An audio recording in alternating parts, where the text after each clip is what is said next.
And welcome to the fan session, which is on the making of the family man. I'm told this is the highest capacity crowd that we've had for a session today at FICCI Frames, and I can totally understand why. Clearly one of the most popular shows that's appeared on Indian OTT scene. It's done 2 seasons. Everyone's going to be asking questions about season 3, which I'm going to leave for the audience at some point or the other. But and of course with me is Aparna Purohit. The 2 gentlemen don't need introduction. One is a maximum guy, the other is a minimum guy. Decide which one of the 2 you both are.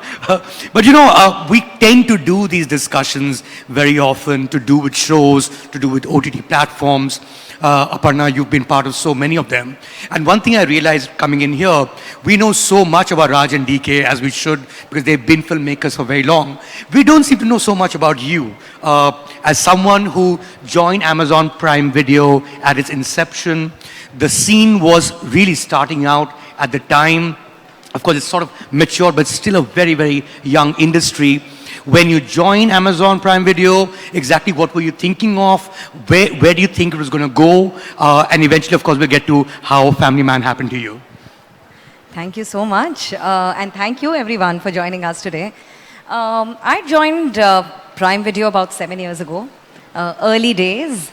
And of course, I'd come from a film background. I had worked on a few films before this. And no one really knew much about this space. I saw it as an opportunity to create. When you see white spaces, you look at it as an opportunity to write your own success story. And I'm so glad 6.5 years later, we've launched about 47 shows. But there was no precedence. There was no cinematic, long-form content at that point of time. And I think we heavily relied on gut. What is it about a story that is really tugging at your heartstrings? And of course, there was data on what the audience's taste preference was. What are the genres that are working? What are the new trends that are emerging? So early days, we were just trying to marry the gut to the data, I guess. And how did you meet these 2 gentlemen, and what is the genesis of Family Man from your perspective, from the perspective of Amazon Prime Video? Early days, very early days, and amongst the very first creators that we had met. In fact, we didn't even have an office then. We were working out of a co-working space, trying to create the best OTT platform from there. We met them, and when they started narrating the story of Family Man, the characters were so relatable. I was just remembering that day. When you close your eyes, I just feel that it was like my family. My father was a government servant. My mother was a homemaker. I have a younger brother. It was the classic middle-class Indian family.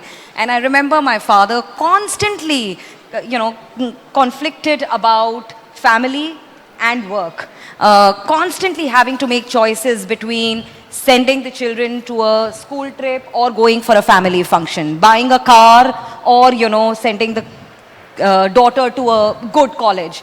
Constant conflicts. And, Family Man was that. At the heart of it, it was such an Indian middle-class story. This guy could be your neighbor that you meet every single day, and yet there is so much happening beneath the surface. We knew that thrillers, espionage thrillers, spy thrillers work internationally, but when you add the quintessential quirkiness of Raj and DK, the incredible talent of Manoj Bajpayee, we just got lucky, I guess, with the Family Man. Well, that's really something that, stood out when the show came out back in the day, Raj and DK, and clearly the fact that, yes, it's a genre thriller, it's an espionage thriller in terms of the genre, but it's really also the story of a middle-class Indian family, as it would be. What's the genesis of this character? I'm told, Raj, that it's kind of based on an uncle you have who was in CBI. Is that true, firstly? Partly. The story is not based on him. It's just that as a kid, I used to see this uncle who was the more exciting uncle to be with. And he used to play spy games with us, like going in a train. he'll say, don't look back and tell me how many girls and boys are there, or like who's near the window and who's having a baby. And we're like, really? How much time do I get? 3 seconds. I look back, I turn again and try to count out, and I said, what do you do? And before I could ask the question, somebody else asked him, what do you do? And he said, I'm a shoe salesman. So I'm like, okay, so you get to lie also as an adult, as a father, as an uncle. So it was all an exciting idea that just got tucked away in my head for years. So that was one of the ideas to maybe, when I look back and see where did it exactly start, maybe I go back to that train incident. But otherwise, it was part of many ideas you have. You don't have a good, you don't have a good shape for an idea. So it just stays, marinates, you think about it, various ideas. But the better shape, we got a better shape for it when we realized that if we are doing a thriller, an espionage thriller, then I don't want to look derivative. We don't want to look like all the shows that are there. And so there is Homeland, there is 24. When you say an idea, that's what people say, oh, this is like 24 or something else. Right. So the idea was to get away and be very Indian, as Indian as possible. So we decided if we do a James Bond, then he'll be from Chembur. DK, I'm presuming through the course of this making of this show, you became a family man. Or were you one before that? No, I was a family man before. Okay. But yeah, I learned to lie after making the show.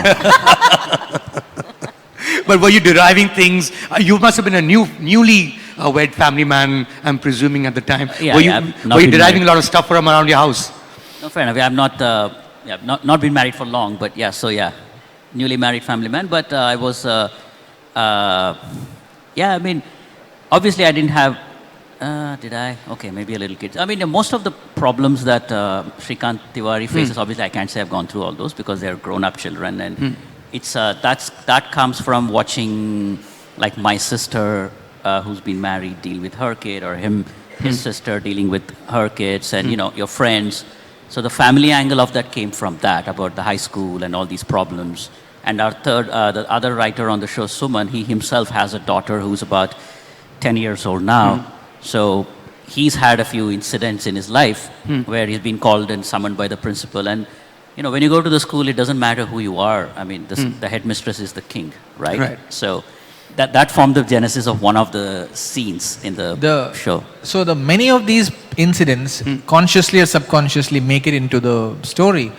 Like I was visiting my sister and I saw my second nephew playing flute pretty badly, and I said, who's teaching you this? And my sister was like, please encourage him. I said, not like this. So he still remembers it. I said, like, Mamaya, you did this to me, I remember. I said, but you're good at it now. But I think subconsciously that bit made it. And we've got names and little smattering of traits from all our friends and their sons and daughters and all the little incidents that make it. But more than that, what was exciting is to balance out a plot, a really good plot. It wasn't a plot that was something you've seen before. I think we pride ourselves, and Suman and us think that we made a plot that was a plausible plot. What could happen in the world, what could happen in our geopolitics here, and combine that with so much family life and levity in situations, the humor. And there somewhere along the road somebody pointed out that there are no spy shows that have humor in them. It might be there once in a while, but you might have crime comedies, you'll have romantic comedies, but you don't have a series that has humor integral to the show. So we tried to own it more then. Once we realized that we should own it more. Right, I mean, it has to be said, I mean, going back to your own story as filmmakers, Raj and DK, you guys have been inseparable, like Raj and Simran from DDLJ. But the fact is, when you guys started out and all the years that you spent together working on scripts, I'm pretty sure you'd never imagined that you'd be doing a television series. I'm sure you guys were film guys and all your scripts were film scripts. Was that an adaptation in a certain way in terms of your writing, in terms of your conceptualization? No, to the contrary, actually, we I think were one of the first people who kind of got onto this series wagon, and the fact is actually even before Amazon and Netflix were actually coming to India, we had this idea that we should make a mini series like those HBO series you see in America, right? Right. Except where do you go? Who's gonna make them? So we did a few failed attempts, but there wasn't a platform that was ready to do the kind, this level, this quality, this caliber of shows that Amazon and all these platforms do today. That didn't exist back then. So we kind of had these ideas, but we said one day there's going to be, God knows, I mean, maybe HBO or whoever, and then we'll make it. So we put it aside and we were doing films. So the moment Amazon, there were two people in Amazon at that time. Literally. Like Jeff Bezos and her. Yeah. Also, we really wanted this story to come out, and so we actually tried to change the series idea we had because we knew it was a big canvas idea, long canvas idea. So we actually tried to change it to a feature. It's the reverse. Usually you hear a filmmaker trying to change a film idea into a series because that's what everybody was scrambling to do, because how do you make a series? We don't have the history or experience from it. So we were trying to change it into a feature film format. It wasn't fitting in a 2-hour, 2.5-hour format. And at least two big stars have heard it. We were about to do it too. We came pretty close, and we were feeling slightly dissatisfied of the fact that we had to sacrifice so much to fit in the format that it would be now, we were losing the charm of it. We were losing the personality, the traits and all these things. But there's, you really want to make a feature, but thank God it didn't work out at the end of it.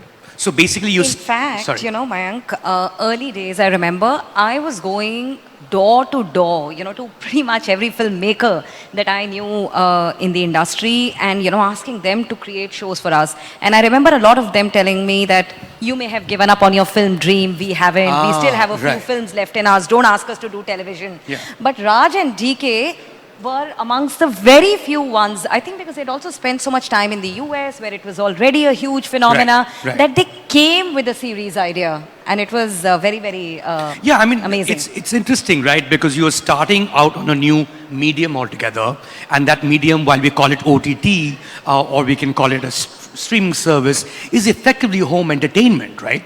And if you were to look for talents for it, good chances are you will actually go to television, because that's where they've been doing long format shows anyway. But were you very sure that the level that you want to reach is more existent in the film industry than in the television industry? See, two things. I think we were making the largest hours of entertainment on television. Right. We were making a very large number of films, and it was the in-between fertile space that one wanted to capture. And since I had come from films, I just felt that it would be, and we wanted to create something that is episodic but truly cinematic. The detailing of the story, the character arcs, and therefore I think the natural thing for me was to reach out to the filmmakers. I mean, it has to be said, Raj and DK, that there is a very box office driven movie industry in Mumbai and all other film centers in the world, including India, not just Mumbai. And when you put out a film, the worry is how much you've invested, how many people will show up on that Friday, Saturday, Sunday. By Monday, there's some report card, the movie is bombed. Was this liberating for you? Because you guys started out as Bollywood filmmakers and then moved to a completely new medium. Yeah, that's the main thing, right? I mean, besides the Friday concern and all that, I mean, and also if a film is good, it does start catching up, and sometimes films do work with word of mouth. But more than that, I think it was the restrictions, a certain inherent format that comes with the film. So firstly, you're limited to, say, a 2-hour format. That is number one. Number two, there are certain things you need to do. Maybe you need to have songs. If you don't have songs, you're already seen commercially that your legs have already been chopped. Right. Or you need to have a star that can open the film. You can't just go with a bunch of actors and say, okay, I'm going to spend so much in marketing and release the film, right? No producer would do that. So now you need somebody who will open a film for you. So all these restrictions that were coming with the film suddenly go away.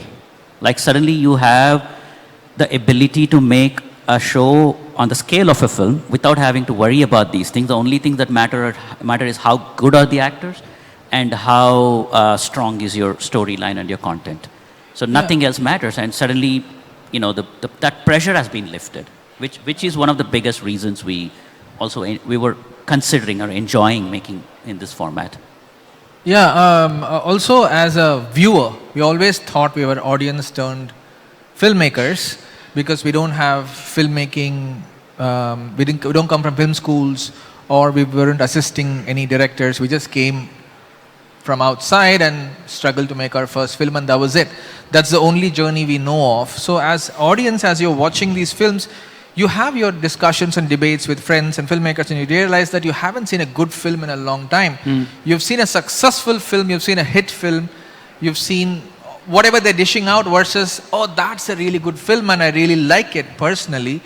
So you realize what was going on with that, because everybody's always in a race across the world that when your film releases in theaters, it better be a hit. So now you're going with the trappings of what makes a hit machine or a hit. So you start doing that more. We did go through ups and downs as filmmakers making feature films, and but at that time there was still no outlet like a series that we could do as a filmmaker. So for us, the liberating experience was making Stree, because I decided after making Gentlemen that instead of going for a commercial big format with money and budgets and songs and actors, what if I go for a completely quirky idea, something that we really want to do, and go for an actor like who's not even a commercially successful star at that point. Just make a film like that and make a hero that is non-heroic and all kinds of things that we want to do as filmmakers. But I did realize that budget was a big concern, so you had to make the movie in single digits. You know, you had to make a very tight, small film, and now there was a chance that it could work at the theaters, even if it's a small opening, you know, you make it. So as long as we kept that budget in our head, we could experiment and make Stree. Of course, it started as an experiment and it became huge. But that's the one way we could find an outlet. And then we found the OTT, where you can make a big film, you can make a big series, and you can put stars in it or non-stars in it. You can do all kinds of stories in it. So as a filmmaker, it became like a haven for us. So we're doing too much of it. So, well, I mean, yeah, that was sorry. Just to add to that, yes. that was, for example, if you notice in Family Man, we have actors from all over the country. Yeah, I was just going to say. Again, that's one of, like I said, the limitations of the format that doesn't exist in OTT. We had the luxury of picking people from Malayalam and Tamil and Telugu and multiple casting. languages too. Sorry? And them speaking in multiple and exactly, languages. And speak in their language, because now you're just going with what the story wants, right? It would have been tough to make a film like that and put it on a screen, and people are looking at all these foreign faces and thinking it is a dubbing film, right? Right. So, right. You know, I just remembered that, those early days, one of the filmmakers, and you use a very interesting word, liberated, one of the filmmakers had told me that this liberates you from the weekend mafia that exists. Because you're no longer trapped by, what the weekend is going to do. Your content is going to sit on the service for posterity. People can come, discover it, rediscover it. And the kind of fandom that it creates is just phenomenal. I also just wanted to say that, these were early days and all of us were learning together. The pressure of casting, we just wanted to be authentic to what the characters are. The first 5 minutes of season 1 are in Malayalam. When I remember early on when people saw the show, they're like, are you sure? But we were damn sure about it. We knew that it needed to be absolutely authentic. And we backed all their choices. Well, I mean, it has to be said, and there is this demarcation that's taken place. There are these conversations taking place between some element of, poaching that's happened from cinema industry into the OTT world. The fact that there is a cinema industry that needs to be fed software on a regular basis. There is a Bombay film industry that's been around for 110 years, right? Do you get that a lot, Aparna, in the sense of, the Rohit Shettis of the world, the Raj and DKs of the world, they are supposed to be making films for the big screen, hoping that people show up on that Friday. There's a theatrical world out there. There's an exhibition sector, a distribution sector. even a Karan Johar's of the world for that matter, they're all now making stuff for Amazon or for that matter Netflix. Do you get that criticism at all living in Bombay? Listen, we are making content for our customers, and every choice of ours is backwards from our customers. We are making shows. They want to watch shows. We're making a wide spectrum of genres, in our series. We are giving them the best, the latest films. We have just announced our first original movie, Majama. We are doing co-productions. We are going to be going theatrical with Ram Setu and Near. So our idea is to just provide the best entertainment to our customers in whatever form that they wish to watch it in. So I understand this thing about the long format that cannot be attempted on the big screen. Raj and DK, if you were to make a film, a feature film, because you've not done that yet for an existing OTT platform yet, would you prefer the big screen or would you be okay with an OTT release? Okay. We don't know what we're going to say. Which one? I don't know what he's going to say, what I'm going to say. Yeah. Should we say at the same time? Write it down on a piece of paper. Let's do it at the same time. 1, 2, 3. Yeah, no, see, I'll go for a big OTT. screen. Just give a yes No, or OTT. no answer at the same time. What do you mean, like yes or no? No, my answer is a little complicated, right? OTT is unavoidable. Because even if you make a film for a big screen, it is going to be on an OTT. Eventually, a yes. month or two down the line, right? Yeah. So yeah, the ideal world would be what it is. Like a film goes to a big screen and people watch it, and then, once, if it's a big screen experience film, but then that might not be true for every film out there.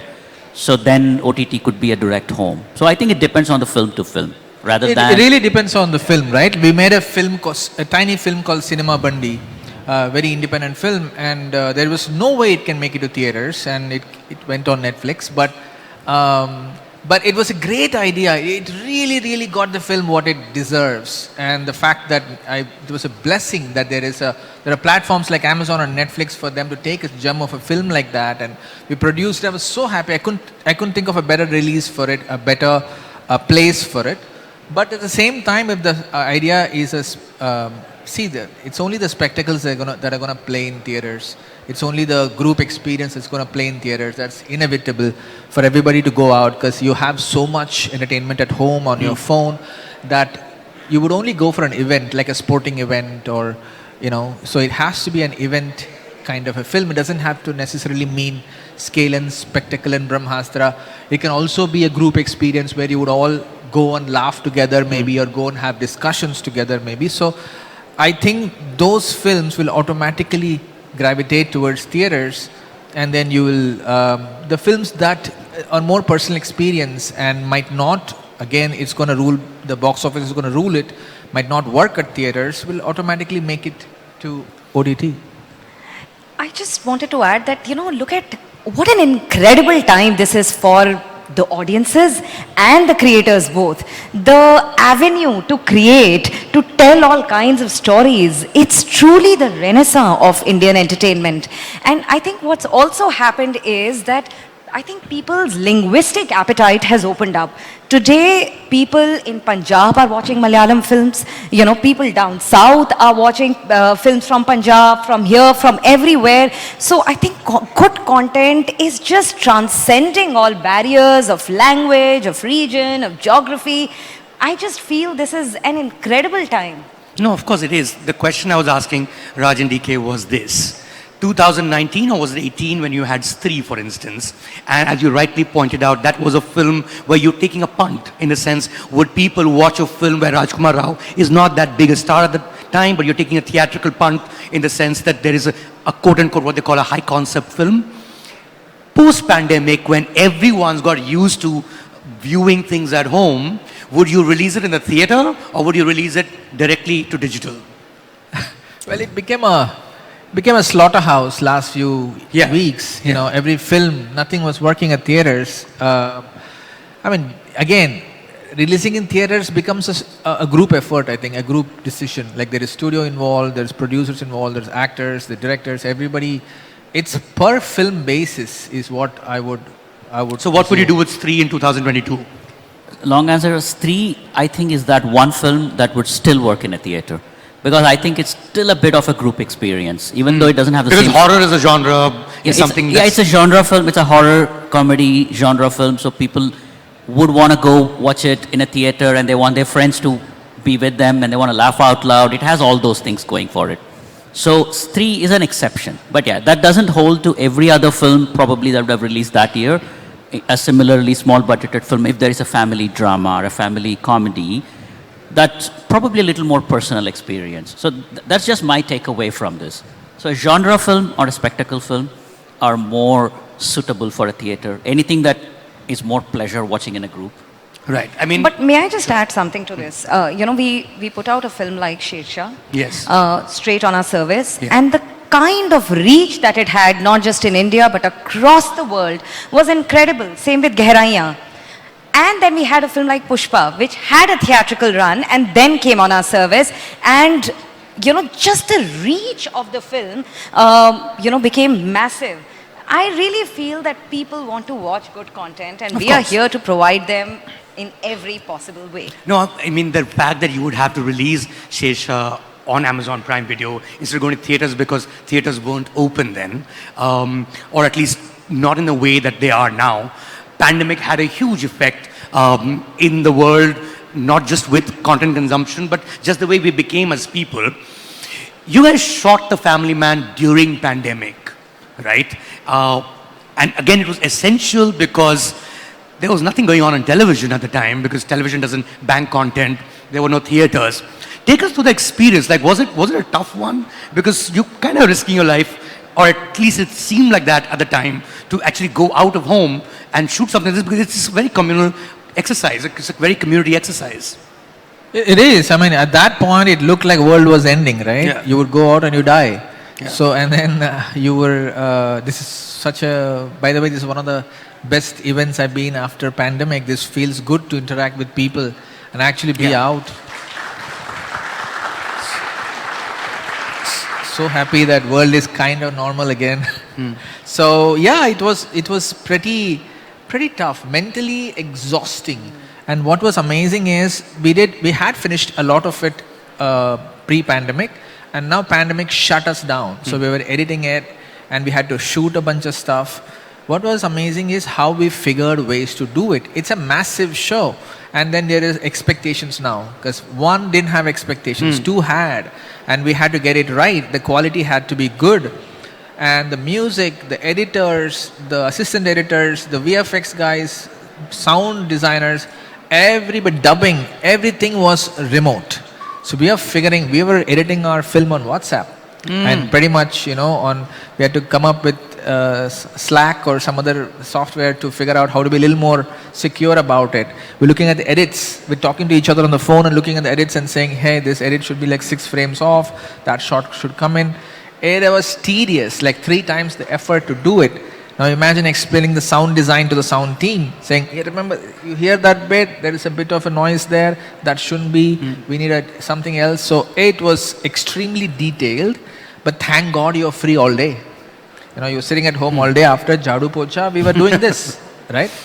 So, After being the family man, yeah, you were just while doing looking it. at In Family fact, Man. I invented sock slippers. I used to wear 2 socks, like big socks, and I used to sweep with my socks. So I used to be on the phone and finish editing. So I didn't like the idea of it was too tough. So I said, there has to be an easy way to sweep. So yeah, we were actually doing all kinds of innovative stuff, and then sneak out. Sometimes when there was, that 1 hour, 2 hours to get groceries, we'll go and swap the drives, come back. So it was a long ass process, but it took us a year during that time. It was very stringent protocols, very, very stringent. Yeah. But During I the think shoot, you mean? During the shoot, Right. constant testing, managing. There was Was there any mishap? Did something happen? Yeah, and then soon, just like every other industry, right, protocols came into place. So how do you shoot a film? And I think it started in Hollywood, and there was this, people are creating these bubbles and this, regular testings and all these things. So that's, but the big problem for us was at a certain point, shooting in a situation like this became, making a film is not an easy process. There is a lot of problems you have to deal with on a daily basis. Is this color good? Is this lens good? Is he acting well? Now you are thinking about life and death, standing Right. there saying, Right. did that guy just come too close to me, or did I go too close to them, or can we talk like this, or should we stay far away? It's a stressful process. I mean, a normally stressful job, which is making like a normally taxing job, which is making a film, became a highly stressful job. So I would say it's very difficult making a film. But I just wanted to also add that the resilience that we saw, the sheer joy of filmmaking, because that passion is what was keeping people together. In fact, during the pandemic, everything had shut down. There was no shoot happening, and then little relaxation started coming up. And we decided to make an anthology called The Unpaused. And I remember reaching out to Raj and DK, and I said, just with a crew of 5, can you do this film? And they said, how? And I said, but this is where your ingenuity and imagination would come in, and let's just bring back the joy. The fact that even in the most adverse situations, we can create art. And that happened. Yeah, and even when we were making that, I think we were conscious that, see, we knew we were making it during the pandemic, and there were certain rules as a studio for the whole thing. They had said that there should be only 5 people on set, and only like overall 10, 12 people working on the film. These are the rules they have set out, right, in the interest of safety. But we were also conscious that by the time we make this film, we finish this film, what if there's no pandemic? And people start watching more regular films that have been waiting, and suddenly this looks like one tiny indie experiment, right? So we wanted to make a film that was still gonna hold up after, in case there's no pandemic when we release, which was not the case, by the way. But at that point, you always think in 2 more months and it's gone, 3 more months, Right. it's gone, all that, right? So we did do a film. We did make a film in 3 days with all these restrictions. And the crazy thing about that is, just before we were about to start the film, like tomorrow is the shoot, today we realized that we were in contact with somebody who tested positive. Oh, damn. Yeah, both of us. So we are like, should we call off the shoot? But I mean, everything else is ready, the set is ready, everything. So we went to the set, and there was a tent outside where we sat and directed for the first day. Directed from the tent while, the DOP and the actors were inside. We were directing from here, watching on this, until the test results came later that day. Then it came negative, so we're like, okay, now we can go inside. So I'm sorry, it's a taxing process like that. I mean, it's hard enough to do a sequel that is equally loved. And I think if the second season is equally loved, that means it's probably better than the first season, because suddenly the novelty value of the first is gone. So you are loving something where it's not new anymore, right? And everyone's holed up at home, and they have nothing better to do. And most of the stuff that was coming out during the pandemic, I noticed, were extremely dark stuff, which is the last thing you want to watch, because you can't get darker than the reality of the world you live in. Aparna, did Family Man Season 2 benefit a lot in terms of its viewership because of also when it came out? Because you couldn't have had such captive audience, or you hopefully never have this captive audience that's just sitting at home and doing nothing because they can't do anything. I think we are very fortunate that we could provide, some ray of hope, entertainment in those really Did Season 2 better than Season 1? Certainly. Okay, did. Of course it did. Of course it did. But we didn't get the first dibs. Huh? Go on. No, but it's also because, internationally there is the curse of Season 2. Yeah. They usually don't work. Absolutely. But look at the detailing of the story. The nemesis becomes bigger. The thread becomes bigger. The cinematic quality of the show becomes bigger.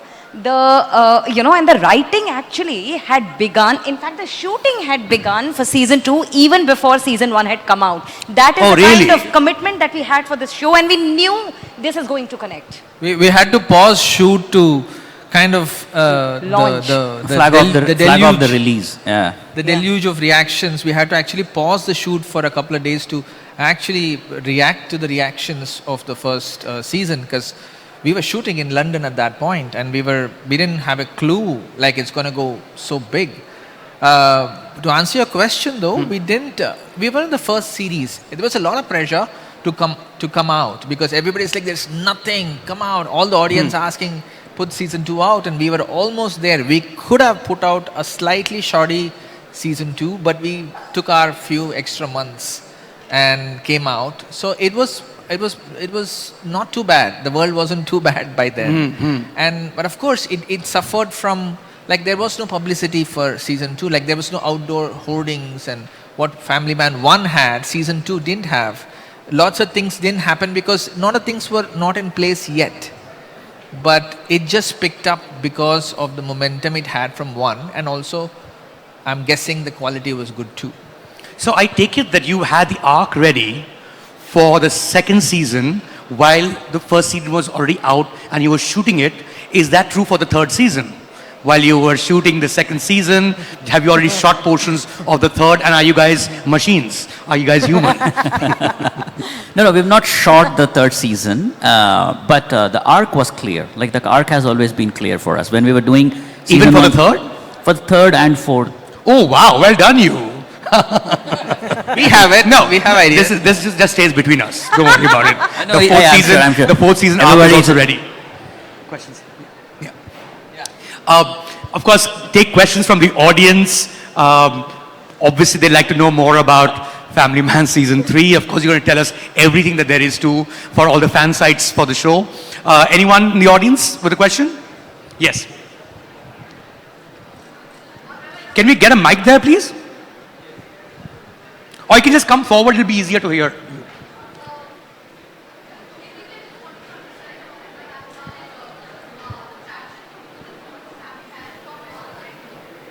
From outside India, and not just the Indian diaspora, for the traction for both the seasons, how was it outside India? How was the traction outside India for Family Man? Incredible, I'd say this was one of those few Do you have numbers to share? stories. Sorry? Do you have numbers to share? That would be We do, In but I'm terms of not outside gonna- But incredible. I would say that 1 out of every 5 viewers was from outside India for Oh, Family interesting. Man. You know, it's such a rooted Indian story, but it's a story about a middle class man, and there is a middle class family man that exists in every part of the world. This is a show that did not just connect with the diaspora, but you know, outside of the diaspora, people just, I think, took to this man completely and owned him outside of India. Did you guys receive any response from outside India that sort of surprised you because it's such a rooted show and it's really an Indian family man after all? Yeah, there is this huge secretive company called Amazon Prime Video. They don't share any numbers. Yeah, but that aside, see, what we gather from like online buzz and the responses or meeting with people in general. So that's our takeaway. That's our takeaway. And like you said, we were shooting in UK, right? And when season 1 released, we were shooting in UK for season 2. And suddenly the strange, I mean, like, I think I saw something on a paper in London, like where the thing had Manoj Bajpayee's face on it. So, okay, oh wow, the promotions have reached London. But take this, right? The actors in my show, Darshan Kumar, for example, and another actor, Shahab Ali, who played the role of Sajid, they boarded a flight to come to London to shoot. And they were sitting in economy class, and the flight attendants recognized them from the show Family Man, which are released like only 2 days ago. And they upgraded them to first class. Well done. I'm like, I wish I was an actor. Nobody upgraded me. No, it was great. Same thing in Barcelona. After shooting, I took a 3-day break. Went to Barcelona. There was a big Spanish half a page on the Family Man. All I could read was the Familia, nothing else. So I called a friend and said, "What is this?" And it was a review or like a write-up about what was happening in Spain and compared to what was happening in the show. So I thought it was great, and yeah. I think it's also because we had localized it in so many languages. Our own counterparts in in different regions believed in the show. Everybody invested behind this one. We believe there's something about it that will just connect, that will transcend. Hi, Raj DK sir. Hello. Sir, whatever you saw in season 1 and season 2 in Family Man, those the family scenes, those are from your, as you said earlier in the conversation, that you had some experience. So apart from those experience, you have also seen same family drama or something inspirational, so that you can write those ideas and put up in the film, in the series. Sorry, last part. So have you consulted the family couple, or apart from your personal experience while writing these scripts? Always, we always pick up pieces that you observe a lot that stays in your mind. Earlier, I used to write them down. I used to have many books. We used to write down little things that were interesting. That's how I taught myself writing. We didn't know how to write. I mean, I've never written anything before. 15 years ago was when first time. So I thought, how do you write?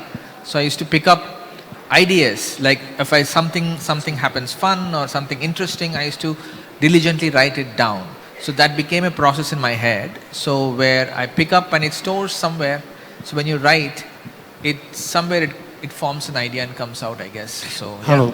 But what about the homework for the espionage part? I mean, I can understand you met these families and some of them are your own families, but clearly you'll need homework for, unless you have connections that we don't know, you will need to sort of work with people in the system. Is that something that you got access to?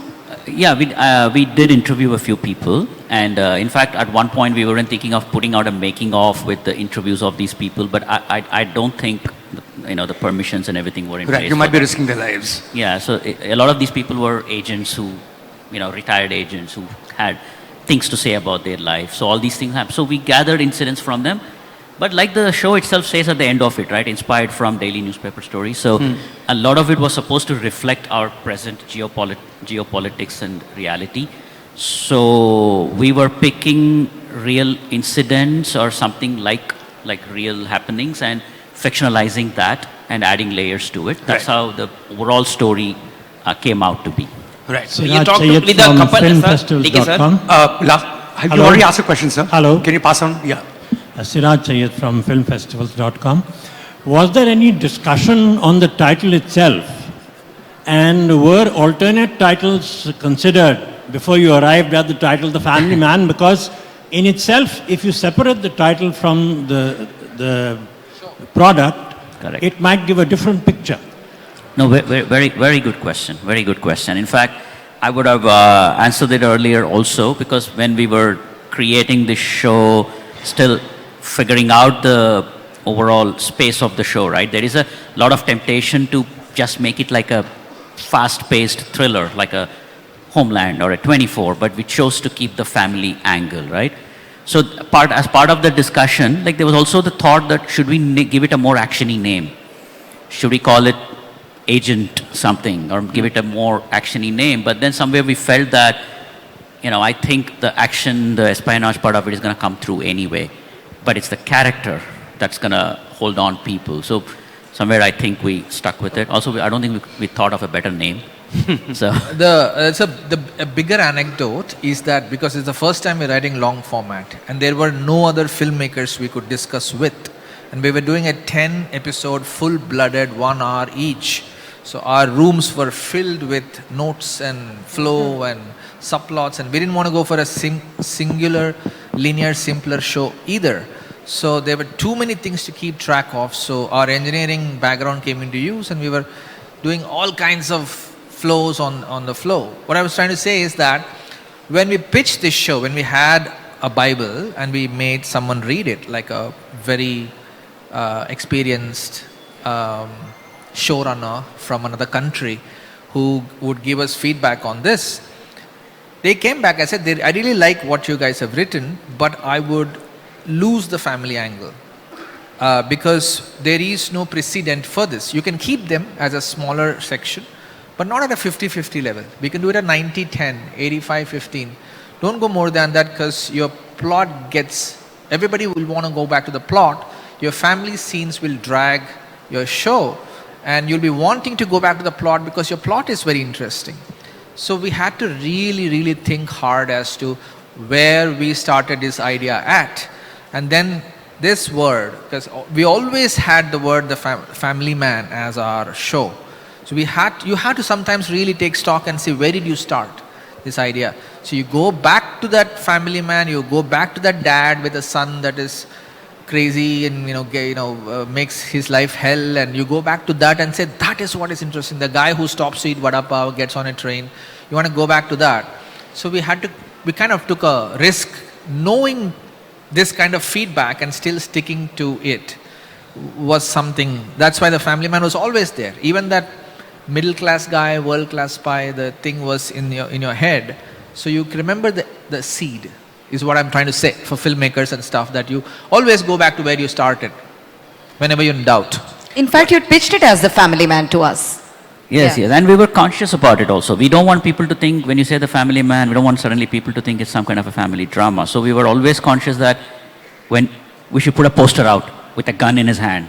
It should be Family Man, but Manoj Bajpayee standing with a gun so people don't get confused that, about what kind of a show it is. It is all actually- these conversations happened. Became a Sabzi bag with a gun in it as our concept poster. Which brings us to the end of this conversation. Of course, we can carry on and on. This is a fan session and it can continue further too. You could write online as well. Final question, what can you tell us about Family Man 3? Because I'm asking on behalf of the audience. Second, apart from the lead, of course, your favorite character, which you think can also be a spin-off for Family Man from both the seasons that we've had so far.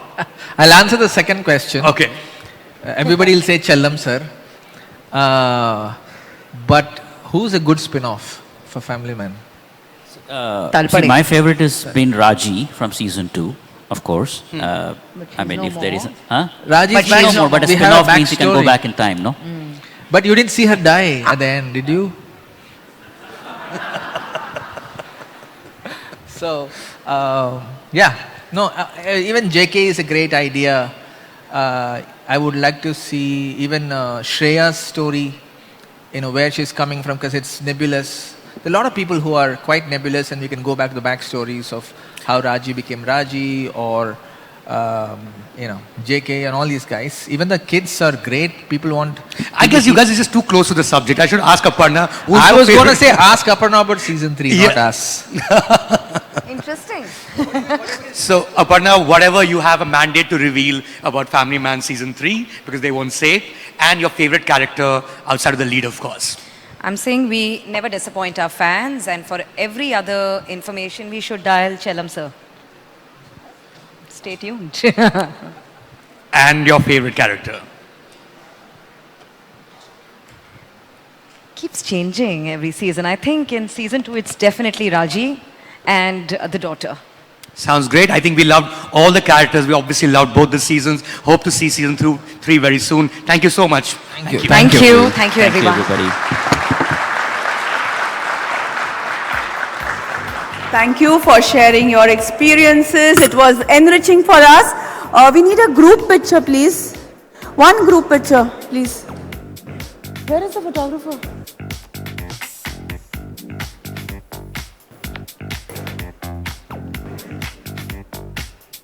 Ladies and gentlemen, please remain seated.